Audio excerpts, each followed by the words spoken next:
Welcome back to the Cossy podcast. My name is Cossy. Welcome back to a brand new video. This is your latest Arsenal news and transfer news as well. Arsenal have open talks to sign Riccardo Calafiori from Bologna, according to Fabrizio Romano and also Steve Keys exclusive as well. So they're saying that Arsenal have open talks with Bologna over the transfer of Italian defender Riccardo Calafiori, according to multiple sources. Calafiori was one of the standout defenders in the Serie A last season and can also play as a left back and left centre back as well, with his ability to invert into the midfield too. In this video, we're going to be diving into everything you need to know about the transfer on Riccardo Calafiori. Where is he going to end up? What exactly is going on right now? What are the chances that Arsenal sign him? And most importantly, how much is he going to cost? Because Arsenal are really willing to break the bank to sign Riccardo Calafiori. Hit the like button, subscribe to the channel as well. This one is a very interesting one. I've done a piece about the player, his abilities, his qualities as well. So make sure you do watch it, because it will give you a deeper insight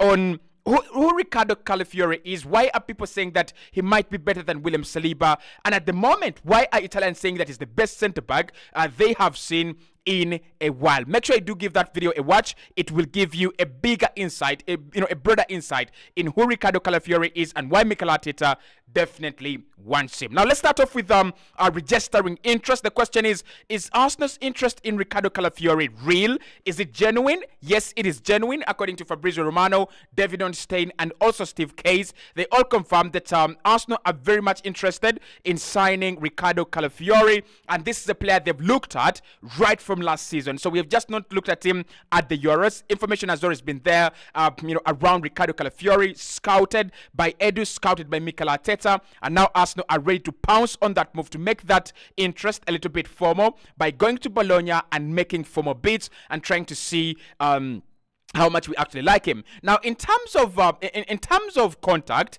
Arsenal have not really contacted Bologna, and Bologna are still saying that they expect a couple of bids from Premier League clubs and a couple of other clubs abroad. So that shows you that Arsenal have not had any contact with Bologna at the moment. Bologna know that we want him. I think the player also understands that we want him, but between clubs there is nothing advanced at the moment. It is still at the very, very early stages. When we think when you talk about contact between the player and Arsenal, I think the players encourage the players' campus talk to Arsenal just to establish how much Arsenal like the player, how much is the player going to ask for in terms of wages, in terms of salary, but also most importantly, we were told that he wants to join Juventus. We were told that he's a big, big Roma fan. But of course, he's also another player that has grown up watching Juventus and admiring Juventus as well. So Arsenal wanted to understand, is there a way and is there something they could do to break this his admiration for Juventus, or it is just all in vain? And I think we have our answer. Arsenal can sign Riccardo Calafiori after Bologna said they are not willing to sign they're not willing to sell to Juventus. Now, in terms of the price, this is where this deal is going to be very interesting, because if around February, March, it is reported by Fabrizio that Bologna didn't want to sell, and today one of the directors at Bologna, Santori, came out and said we didn't really want to sell Riccardo Calafiori, but now we've got to be very realistic. We've got to be open to the realities of the market. The reality on the market is Calafiori is going to be very hard to keep for us, and he's eventually going to leave. We expect a couple of offers from abroad. We expect a couple of offers from the Premier League. At the moment, we now understand we are not going to keep Riccardo Calafiori. So that means that Bologna at the moment have already resigned to the idea that they are not going to keep the player. They've already come to terms with the idea that he's going to be going. So it's going to be about the price. Now, I would say between May and June last month, he would cost around 50 million euros, or maybe something between 50 to 60 million euros. However, after having that wonderful summer with Italy at the Euros in Germany, it is going to change. The price is going to change. We're going to see a bit of a hike in the price. Now, don't get me wrong, still Arsenal can get him for 50 million euros or 60 million euros with a few add-ons if we can agree the deal. But you expect a couple of clubs now to come in, and that is going to create a bidding war. Will Arsenal be there for a bidding war? Will Arsenal be ready to take on Chelsea, to take on Liverpool, to take on Juventus in a bidding war? It remains to be seen. But at least what we have seen with Arsenal in past days, they don't want to be in bidding wars. They don't want to overpay for players, especially if they think the other club is trying to drive up the price by including other teams. That happened with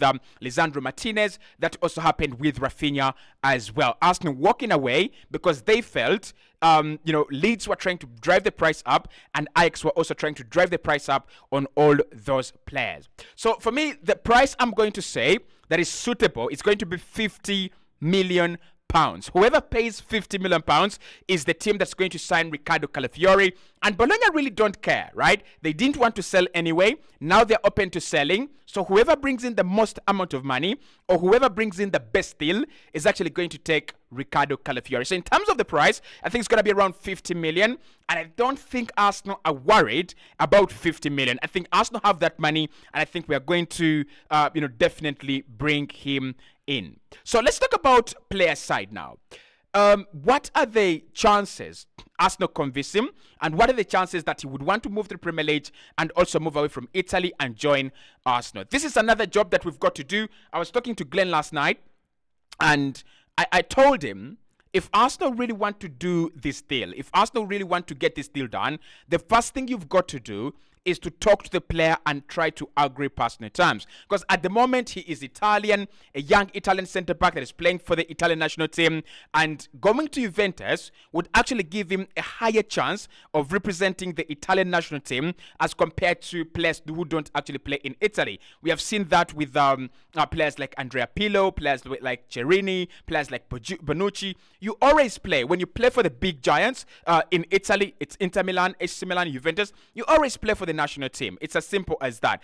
And of course, you have to be good. So Calafiori might be thinking, at the moment, I don't want to go abroad. And that's why he said, I'm not 100% sold onto a move abroad. At the moment, I would rather stay at Juventus. I would rather go to Juventus, because that gives me that allows me to play in the same league, and that allows me to play for the biggest team in Italy as well.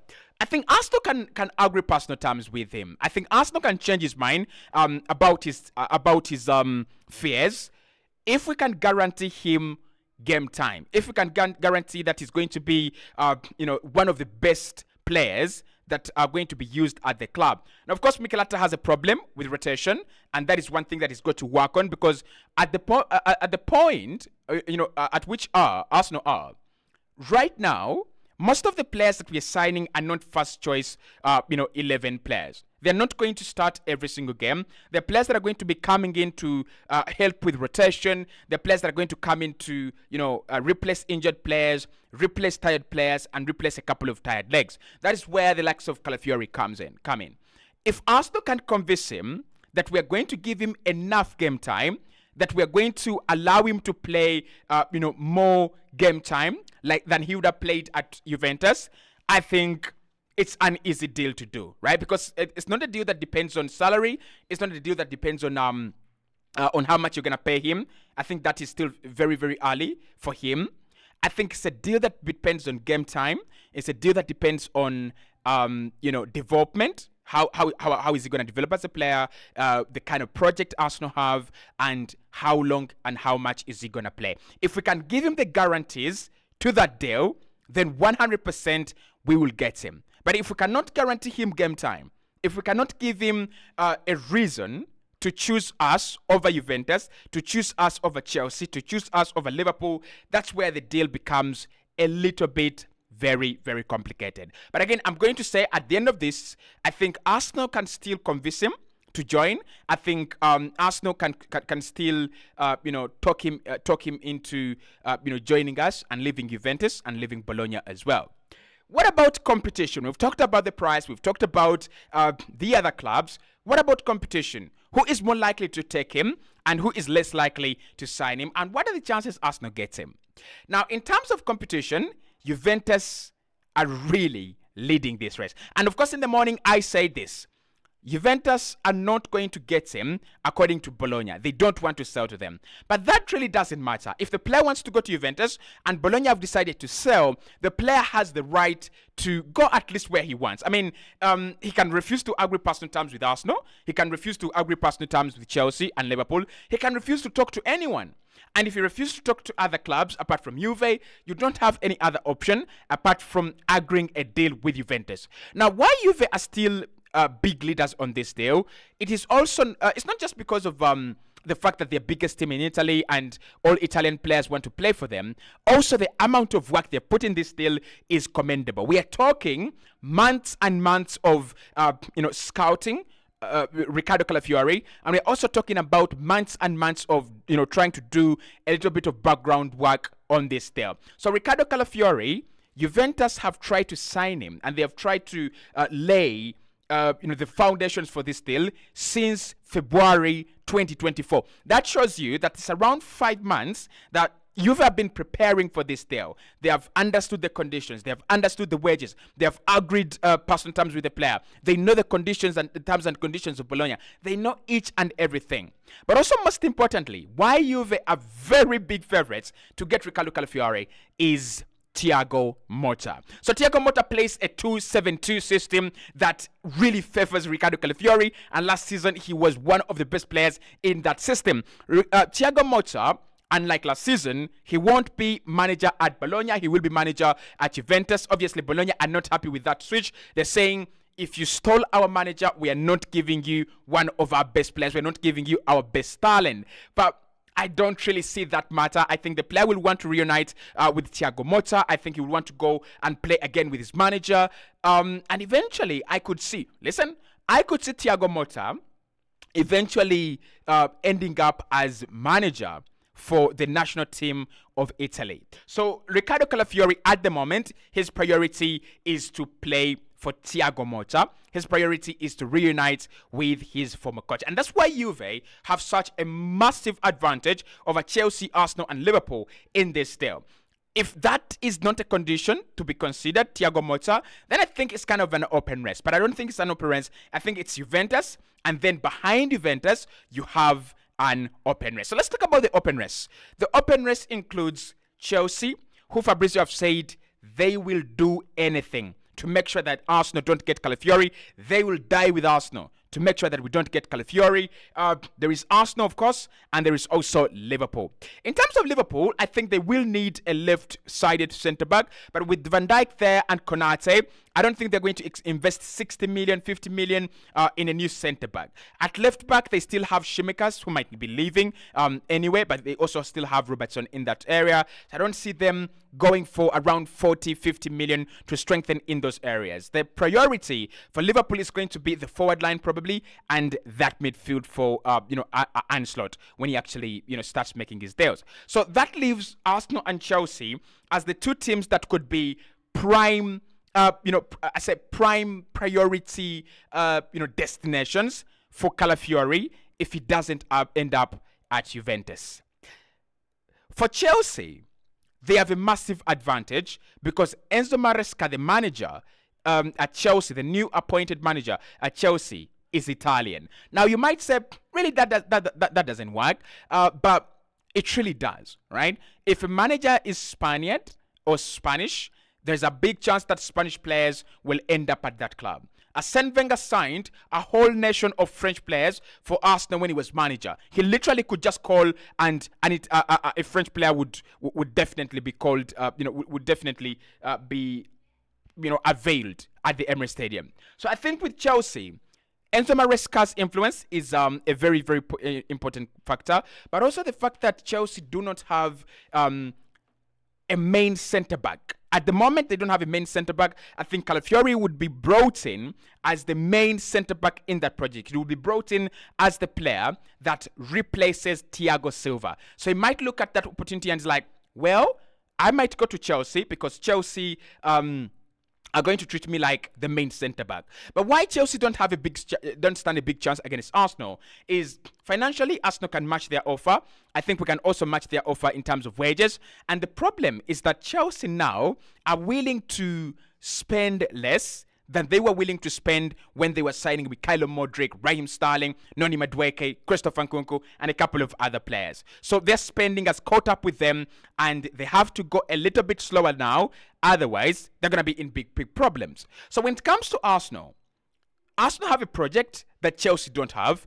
Arsenal have money that Chelsea do have, and Arsenal are the closest project to winning silverware between them and Chelsea and Liverpool as well. I think Liverpool could win some few silverwares, maybe as Ancelotti begins, but I don't see them overtake us in terms of silverware in the next 5 years. So I think Juve and Arsenal are the two priority clubs right now in terms of getting him. Let's wait and see where this one is going to end. And then finally, as we end off this, there is a big question. If we don't get Ricardo Calafiori, who do we get? Now, Arsenal, of course, know that the deal is not going to be an easy one. It's one that we're going to have to navigate a lot of channels. But if we fail, then we're looking at Maguire at Crystal Palace and England as well. And we're also looking at Fadi Kadioglu. Maguire is the one that is closer to Fadi Kadioglu because Maguire is that powerful, centre-back, likes to dribble, loves to be on the ball, can have that burst through the midfield. But Ricardo Calafiori is a different asset if Arsenal could get him. So let me know. Do you think Ricardo Calafiori will end up at Arsenal? That is everything you need to know about this deal, and I'll speak to you soon.